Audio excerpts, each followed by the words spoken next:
రీసెంట్గా ఉగ్రవాదుల దాడి జరిగింది తెలుసా అండి మీకు?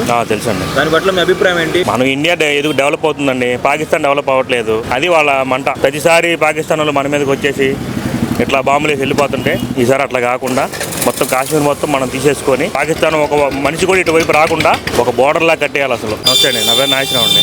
ఏం పని చేస్తూ ఉంటారు? మాది వ్యాపారం అండి, కొబ్బరికాయల వ్యాపారం. ఎన్ని ఏళ్ళ నుంచి చేస్తున్నారండి? ఒక 20 ఏళ్ళ నుంచి చేస్తున్నాం. ఏ ఊరు? మంగళగిరి లోకలే. మంగళగిరి లోకలే. రీసెంట్గా ఉగ్రవాదుల దాడి జరిగింది తెలుసా అండి మీకు? తెలుసండి. దాని పట్ల మీ అభిప్రాయం ఏంటి? భారత గవర్నమెంట్ ఎటువంటి స్టెప్ తీసుకోవాలంటారు? అదేనండి, మనం ఎప్పుడు కూడా ఇదివరకు ఒకసారి పాకిస్తాన్ మొత్తం మనం కంట్రోల్ తీసేసుకున్నాం కూడా మళ్ళీ వదిలేసి వచ్చేసాం మనకి. ఈసారి అట్లా కాకుండా మొత్తం కాశ్మీర్ మొత్తం మనం తీసేసుకొని ఒక బోర్డర్లా కట్టేయాలి అసలు. పాకిస్తాన్ ఒక మనిషి కూడా ఇటువైపు రాకుండా బోర్డర్లా కట్టేయాలి.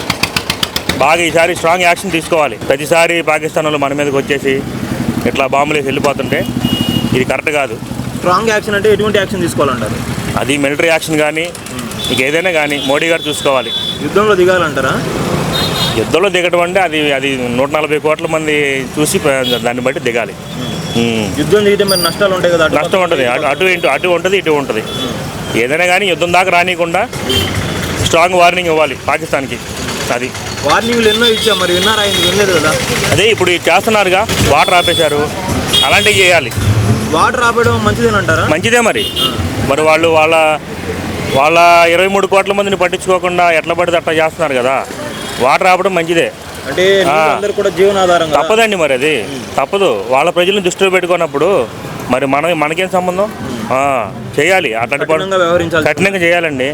లేకపోతే వాళ్ళు ఆగరు కదా. వాళ్ళ ప్రజలను దృష్టిలో పెట్టుకొని వాళ్ళ జాగ్రత్తగా ఉండాలి. అసలు ఉగ్రవాదులు ఎందుకు రెచ్చిపోతున్నారు? అసలు ఉగ్రవాదానికి కారణం ఏంటి? అసలు మనం ఇండియా ఎదుగు డెవలప్ అవుతుందండి, పాకిస్తాన్ డెవలప్ అవ్వట్లేదు. అది వాళ్ళ మంట. అది కాశ్మీర్ అంశంలోనే ఈ ఉగ్రవాదం చెలరేగిపోతుందా, లేకపోతే ఇంకా వేరే వేరే కారణాలు ఏమైనా ఉన్నాయా? కాశ్మీర్ అంశంలోనే. కాశ్మీర్ వాళ్ళకి కావాలన్నారు కదా, మనోళ్ళు ఏమో ఏం చేయకుండా వదిలేశారు. వారప్పుడే మొత్తం మనోళ్ళు కంట్రోల్ చేసుకుంటే బాగుండేది. ఈసారికి ఇలా చేస్తే బాగుంటుంది. ఇప్పటికైతే యుద్ధం కావాలనుకుంటున్నారా లేదా? యుద్ధం అంటే ఇప్పుడు ఇమీడియట్గా యుద్ధం అవసరం లేదండి.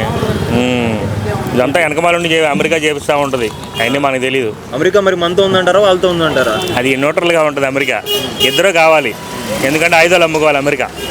అది ఓకే, థ్యాంక్ యూ అండి.